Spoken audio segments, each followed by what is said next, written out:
Once the land of the Vikings and eventually becoming a European powerhouse during the centuries prior to the 20th century, Denmark still stands as one of the leading countries in the world.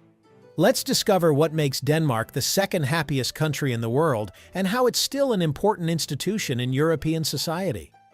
Before the era of the Vikings, there was already obvious evidence that life thrived in Denmark. The early population was made up of hunter-gatherers and farmers, as the land provided enough fertility to enable agriculture. By the Bronze Age, metalworking had already found its way to these early peoples inhabiting the lands of what is now Denmark. However, the Viking era of the 9th century is arguably the most famous era of Denmark. They were joined by other Scandinavian peoples, such as the Norwegians, Swedes, and so on. The Viking era was an era of darkness for most parts of Europe. But for the Scandinavians, it was an era of wealth and adventure. Shipbuilding and raiding became mainstays for the Vikings. Yet it wasn't all raiding and pillaging. The Danes managed to establish trade routes to the east, further enriching their already rich society. Famous heroes during this time include Ragnar Lothbrok and Harald Gormson. By the 11th century, the majority of the Danes were Christianized. The world was entering the Middle Ages, and medieval Denmark was on the rise. The Danish royalty was able to consolidate its power, and thus began the Danish monarchy, starting with Valdemar I as its first sole king in 1157 after a bloody civil war between three factions. Denmark managed to stay independent of the Holy Roman Empire at this time. This period was marked by an expansion around the islands surrounding the Danish peninsula. The late medieval age was defined by countless wars, and this certainly drained the coffers of many kingdoms, including that of Denmark. This started the decline of the monarchy, wherein they were eventually supplanted by Holstein rulers, ruling until 1340. The entry of Protestantism in Denmark during Frederick I's reign started numerous civil wars that would define the ruling religious denomination in the kingdom. After the Counts' War of 1536, which was by all means a civil war, Catholic Church properties were confiscated. By the 16th to 19th century, Denmark became a regional powerhouse, able to field a standing army and a navy.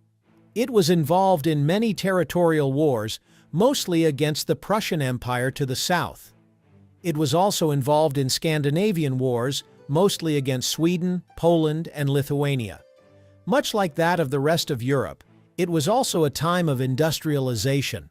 Revolutionary inventions and reforms crept their way through to Danish society. Agricultural reforms were made, and liberalism became a forefront ideology for many Danes. During the 20th century, Denmark slowly made its way to becoming a liberal, parliamentary democratic country, while at the same time maintaining the status quo of the Danish crown.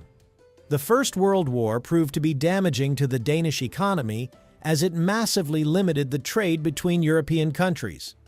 The period between the Great War and the Second World War was marked by unemployment and never-ending economic crises.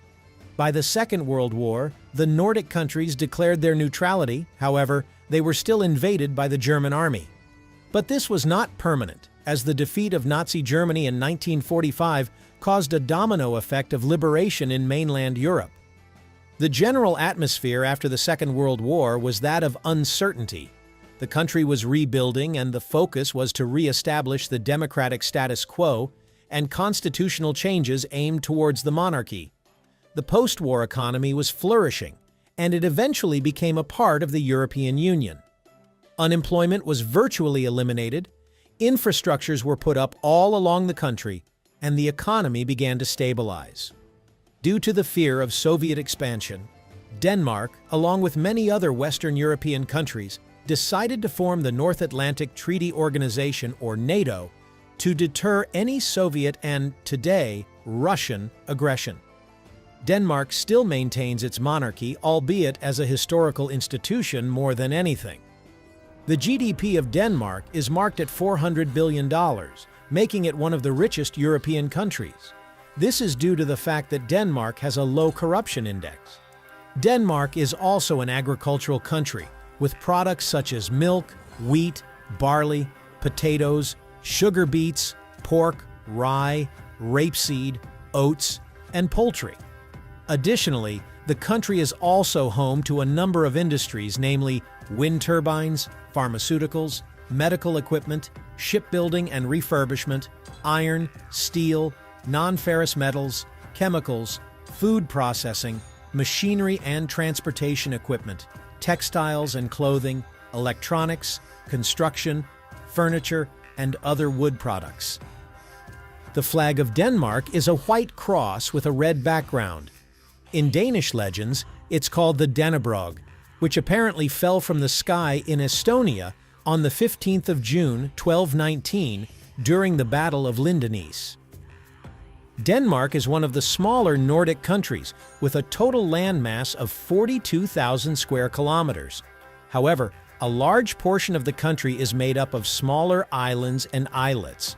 The capital of Denmark is located in Copenhagen. It is bordered by Sweden to the northeast and Germany to the south. The highest point in Denmark is Store Mollehøj, which is located 171 meters above sea level. The country is generally considered to be flat, which means the country is prone to flooding, especially in the areas below sea level.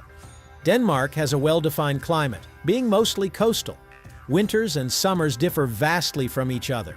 The average maximum temperature in the country is 16 degrees Celsius or 60 degrees Fahrenheit, with the minimum temperature being 0 degrees Celsius or 32 degrees Fahrenheit. Denmark has a diverse society. Out of the total population of 6 million, 84% are Danish, with 15% being other populations such as Poles, Romanians, Iraqi, and so on. The main language spoken in Denmark is, of course, Danish. Faroese and Greenlandic are also spoken, as these are also Danish territories. However, English is also considered as the second language of the country. A large portion, 71% to be exact, of the population are Lutheran Christians, with other Christian denominations coming up at 24%, the Muslim population making up 4% of the total number of religiously aligned peoples. Let's talk about Danish food. Here are a few must-try dishes that highlight Denmark's rich culinary heritage and cultural significance. First, we have smørrebrød, an open-faced sandwich typically made with rye bread and butter. Topped with a variety of ingredients such as fish, meats, cheeses, and garnishes, smørrebrød is not just a meal but an art form, reflecting Denmark's appreciation for fresh, high-quality produce and careful presentation. Next, we have flæskesteg, the Danish version of roast pork. Traditionally made with a crisp, crackling skin, this dish is often enjoyed during festive occasions like Christmas. It showcases the Danish love for hearty, flavorful meals and is typically served with red cabbage and caramelized potatoes. Another iconic dish is stegt flæsk, Denmark's national dish, consisting of crispy pork slices served with a creamy parsley sauce and boiled potatoes. This comforting meal is a staple in Danish households and represents the country's emphasis on simple yet delicious home-cooked food. Finally, we have frikadeller, Danish meatballs made from a blend of pork and veal, seasoned with onions and spices, and fried to perfection. These meatballs are a beloved comfort food in Denmark, often served with potatoes and gravy, and are a testament to the country's culinary tradition of creating flavorful, hearty dishes from humble ingredients. Let's talk about a few famous people from Denmark. I'm sure many of you will recognize most of these personalities. Hans Christian Andersen, the famous author known for giving us the story of The Little Mermaid. Who could forget Mads Mikkelsen, the actor who is part of the famous Mikkelsen family of actors? Yet another famous Dane, Søren Kierkegaard, considered to be the first existentialist philosopher. Margrethe II, a member of the royal family, abdicated on January 14, 2024. Lastly, we also have Tycho Brahe, one of the most well-known astronomers of all time. If you enjoyed this video on Denmark, you'll love this next one.